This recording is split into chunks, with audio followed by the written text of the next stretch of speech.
منزل کا اجالا شان رمضان. جناب آپ کا خیر مقدم ہے. نکاح آج ہمارا موضوع ہے علم و علماء میں، اور بہت عمدہ آپ تک جوابات پہنچے ہیں. ایک اور اسی ضمن میں سوال جو اس سے ریلیونٹ ہے بہت زیادہ، کہ ڈاکٹر عاطف اسلم راؤ صاحب کی خدمت میں، کہ کیا عبادت میں مشغولیت کے لیے شادی کو ترک کرنا، فارغ البال رہنا، اس حوالے سے کیا فرمائیے گا؟ اور کیا بعض بزرگوں نے بھی اس طرح کیا ہے یہ عمل؟ تو میں چاہتا ہوں اس پر کچھ روشنی ڈالیے. بسم اللہ الرحمن الرحیم. دین اسلام کی تعلیمات بہت بیلنسڈ ہیں، اور ان پر عمل کرنے سے ہماری دنیا اور آخرت میں اللہ تبارک و تعالی آسانیاں پیدا فرما دیتا ہے. ابھی قبلہ مفتی صاحب نے بھی اس کے حوالے سے حدیث ذکر کی تھی کہ نبی کریم صلی اللہ تعالیٰ علیہ وآلہ وسلم نے نکاح کی ترغیب دی صحابہ کرام علیہم رضوان کو، اور جب انہوں نے اس طرح کے ارادے کر لیے تو حضور علیہ الصلوۃ والسلام نے فرمایا کہ میری مثال تمہارے سامنے ہے.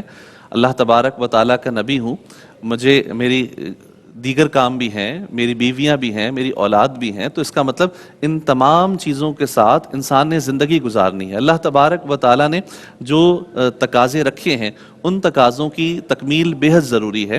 اس لیے تمام معاملات کے ساتھ ساتھ جو اللہ تبارک و تعالیٰ نے نکاح جیسی ایک خوبصورت سنت جو انبیاء کرام نے بھی نکاح فرمائے، حضور علیہ الصلوۃ والسلام کی سیرت مبارکہ بھی ہمارے سامنے ہے، صحابہ کرام علیہم رضوان کی بھی، تو اس لیے نکاح کی سنت کو رائج کرنا چاہیے. لیکن ہم دیکھتے ہیں کہ ہمارے بعض اکابرین، بعض بزرگوں نے نکاح نہیں بھی کیے اور انہوں نے تجرد کی زندگی گزاری ہے. جیسے شیخ عبد الفتاح ابو غدہ نے ایک کتاب لکھی ہے، اور اس کتاب کا عنوان ہے العلماء العزاب الذین آثروا العلم علی الزواج، کہ وہ علماء جنہیں دین کی محبت، دین کی محنت کی وجہ سے انہوں نے نکاح کو ترجیح نہیں دی.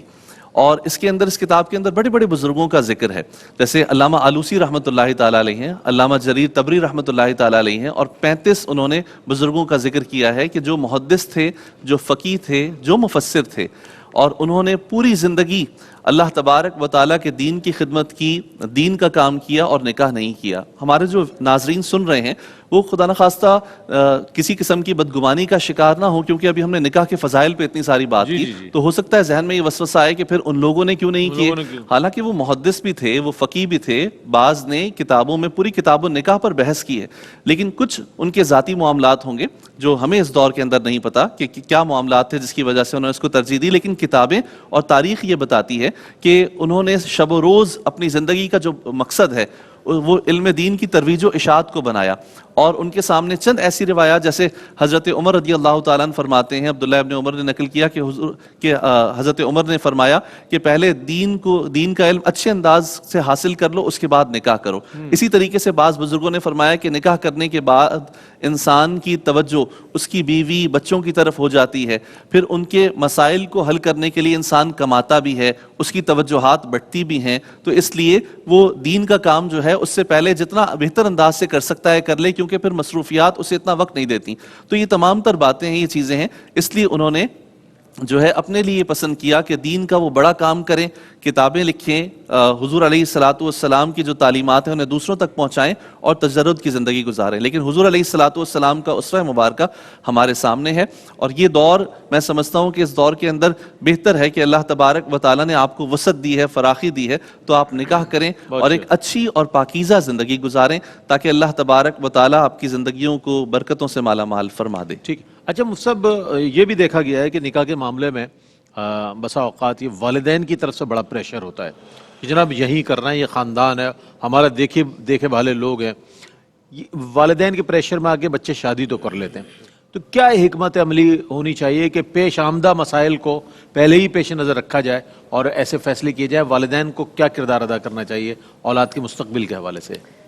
دیکھیں، پہلی ایک چیز تو یہ ذہن میں رکھنا چاہیے کہ نکاح کا معاملہ ان معاملات میں آتا ہے جن کا ازلی فیصلہ اللہ تبارک و تعالیٰ نے اپنے ہی دست قدرت پہ رکھا ہے.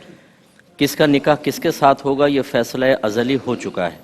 آپ کو ہمیں کوشش کرنے کا حکم ضرور ہے، ہمیں ہاتھ پہ ہاتھ دھرنے کا حکم نہیں ہے، کیونکہ صحابہ کرام کو جب سرکار نے بیان فرمایا کہ قلم قدرت لوگوں کی قسمتیں اور تقدیریں لکھ کر خشک ہو چکا ہے، تو انہوں نے پوچھا رسول اللہ پھر عمل کاہے کا رہا، یعنی ہم عمل ترک کر دیتے ہیں، اس پہ نہ بھروسہ کر لیں لکھے ہوئے پہ. سرکار نے فرمایا تو عمل کرتے جاؤ، اللہ تعالیٰ ہر ایک کے لیے وہی آسان کرے گا جس کے لیے اس کو پیدا کیا. واہ واہ. تو لہٰذا کوشش کرنا ہمارا کام ہے. تو پہلی چیز تو یہ ہے کہ چاہے ماں باپ فورس کریں، چاہے اولاد سرکشی کر کے نکاح کرے، نکاح یہی ہونا تھا تبھی وہ چیز ہوئی. ہاں یہ الگ بات ہے کہ پھر ہم نے اگر اس میں کوئی کوتاہی کی ہے، بچوں نے بدتمیزیاں کی ہیں، یا ماں باپ کی طرف سے نادانستہ طور پہ ظلم کا ارتکاب ہوا، یہ اپنی اس کوشش میں اور کوتاہی کا بہرحال حساب ان کو آخرت میں دینا ہوگا. ایک تو یہ چیز ذہن میں رکھے تو بہت ہی فائدہ ہوگا. اس میں ایک فائدہ یہ بھی ہے کہ بعض بچیاں ایسی ہوتی ہیں کہتے ہیں ہمارے والدین نے ہماری زندگی تباہ کر دی. جی. اچھا اگر وہ تباہ نہ کرتے تو آپ کے ہاتھ میں تھا کامیابیاں؟ اگر اتنے آپ کے ہاتھ میں کامیابی تھی تو انہوں نے اگر نکاح کر بھی دیا ہے، اس ناکامی کو کامیابی میں آپ بدل دیں، آپ بدل. اپنا ہنر دکھائیں. وہ کہاں گیا آپ کا ہنر؟ تو یہ بھی غلط چیز ہوتی ہے. تو اگر یہ ذہن میں رکھ لینا کہ ٹھیک ہے فورس تو ماں باپ نے کیا تھا، لیکن پیچھے فیصلہ ازل تو میرا رب کا ہے اور میں اپنے رب کی رضا پر راضی ہوں، تو انشاءاللہ بہتر ہوگا. ایسے ہی وہ شوہر حضرات جو بیویوں سے پٹ رہے ہیں، تھپڑ کھا رہے ہیں، گالیاں گریبان پکڑ پکڑ کے کھینچا جا رہا ہے، بچوں کے ڈائپر چینج کر رہے ہیں باتھ روم میں جا کر، اور ان کے حالت خراب ہے بیچاروں کی، اور وہ کہتے ہیں کہ ہمارے ماں باپ نے مروا دیا، میں تو زلیخا سے نکاح کرنا چاہتا تھا، انہوں نے اللہ رکھی سے کر دیا. او بھائی اللہ رکھی تیری قسمت میں تھی، زلیخا تھی نہیں. اب اللہ کی رضا پر راضی رہو، کوئی بات نہیں، ڈائپر چینج کرتے رہو، اس میں بھی تو دراجات کا سامان میں بھی اجر ہے. تو ایک تو مسئلہ یہ ہوا. دوسری بات یہ ہے کہ اب جو ہم انسانی اگر معاملات کو دیکھیں قطع نظر اللہ کے ازلی فیصلے کے، اس میں ہم یہ ہمیشہ کہتے ہیں کہ ماں باپ کو چاہیے کہ جدید دور کے تقاضوں کو، بچوں کی مینٹیلٹی کو، ان کی طبیعت کو بھی پیش نظر رکھیں. وہ اب باہر نکلتے ہیں، وہ انٹرنیٹ پہ جاتے ہیں، بچیاں ٹی وی ڈرامے وغیرہ دیکھ رہی ہوتی ہیں، ان کے اپنے ذہن میں کچھ تصورات ہوتے ہیں، کچھ خیالات ہوتے ہیں، کچھ پلاننگز ہیں، کچھ منصوبے ہیں. ان کو اپنا فرینڈ بنائیں، فرینڈ شپ قائم کریں، اور پیار محبت سے ان کی رضا کو بھی معلوم کرنے کی کوشش کریں. اگر اس میں واقعی کوئی شرعی کوتاہی ہے، کوئی دنیاوی لحاظ سے کوتاہی ہے، تو دلائل سے پیار محبت سے سمجھائیں. اور بچوں کو چاہیے کہ سرکشی کا راستے اختیار نہ کریں. یہ ذہن نہ بنائیں کہ ہمارے والدین پرانے ہیں تو پرانے ہی فیصلے کریں گے. پرانا آدمی تو زیادہ تجربہ کار ہوتا ہے. آپ کورٹ میں جائیں گے، پرانے وکیل کو کیس دیں گے، پرانے ٹیچر کے پاس جائیں گے، پرانا ڈاکٹر سے علاج کروائیں گے، اور آپ مطلب سب کچھ کروائیں گے. تو ماں باپ پرانے ہو گئے. ماں باپ کی سوچ ہو سکتا ہے کہ مذہب کے ساتھ اختلاط کی بنا پر آپ کو اولڈ تھنکنگ لگے یا پرانی لگے، لیکن ماں باپ تجربہ کار ہوتے ہیں، وہ اپنے بچوں کا برا نہیں چاہتے ہیں. تو اس لیے دونوں کو فیصلہ کرنا چاہیے. لیکن بعض اوقات ایسا ہوتا ہے کہ بالکل میچ نہیں ہوتا. گھر کے بعض بڑے جیسے دادا جان ہیں یا کچھ اور ہیں، وہ اوتھینٹک پرسن ہوتے ہیں اور وہ کہتے ہیں جہاں ہم فیصلہ کریں گے. اب بچی ہے پڑھی لکھی، وہ باہر سے پڑھ کر آئی ہے، اور لڑکا ہے گاؤں کا، لیکن چونکہ وہ دونوں بہنوں کے بچے ہیں، دادا نے فیصلہ کر دیا اس کا نکاح اس کے ساتھ ہوگا. یہ چیز بالکل غلط ہے. ہمارا فقہ حنفی عاقلہ بالغہ لڑکی پر اس سلسلے میں ولی کو بھی ولایت اجبار نہیں دیتا ہے.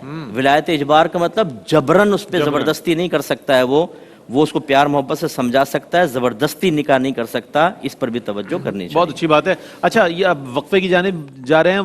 وقفے سے جب لوٹیں گے تو شرعی مسائل کا ہمارا سیگمنٹ ہے، اس میں آپ کے سوالات کو بھی شامل کیا جائے گا. لیکن ہم اپنے موضوع سے متعلق بھی سوالات کرتے رہیں گے گاہے بگاہے. آپ کے لائیو سوالات بھی لیتے رہیں گے. آپ بھی تیار ہو جائیں. جو آپ کے ذہن میں سوال ہے اس وقت، اگر نکاح کے موضوع پر ہے تو بہت اچھی بات ہے. یہ جنرل کوسچن آپ کر سکتے ہیں جو آپ کے ذہن میں موجود ہے، اس کو رائٹ ڈاؤن کر لیں، اور تاکہ جب آپ کال کریں تو فوری طور پہ آپ کا سوال ہم تک پہنچ جائے. حاضر ہوتے ہیں وقفے کے بعد. ہمارے ساتھ رہیے.